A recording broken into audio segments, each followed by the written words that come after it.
the Home Secretary and the Prime Minister, who had this stuff explained to her and decided that she didn't care. Yeah? That's the point. Well, if we do this, it's going to be really hard for all of these people to prove their residence. Yeah, I don't care. Let's destroy them. Yeah, if we do this, it's going to be really... If we remove this thing from the bill, from the Immigration Act in 2014, it could make life awful for some people. What people? West Indian people. Sack it. Remove it. Remove it. What? Yeah. Apparently some people could face deportation. A woman who's lived here all her life ended up in Yarlswood Immigration Centre. Oh, really? That's bad. What sort of woman? West Indian? Oh, never mind. Don't need to change this. Let's just hope the newspapers don't get hold of it. I know this is pretty brutal, but what other explanation can there be? If it was one incident, you could just about reach for incompetence rather than corruption, couldn't you? And I mean moral corruption, not financial. I mean morally corrupt.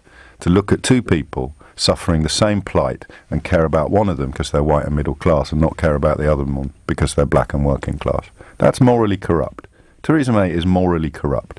It's an astonishing decision to have arrived at, and it's one from which I will happily retreat if she offers up a proper account of why these records were destroyed, why the advice that this would happen if she pursued this hostile environment course was ignored, why the vans were unleashed onto the streets of this country, why the advice about the clause in the Immigration Act 2014 that was quietly removed on her watch, they wrote the act, and why now you get her former advisor, what's his name, Nick Timothy, taking to social media to offer up his support for the idea that this scheme is wrong, sensible policies that have unfortunately caused these stories of victims of the worst imaginable thing a government can do to you, apart from locking you up. Oh no, they did lock you up. And what's the worst thing a government can do to you? Lock you up when you're innocent, right?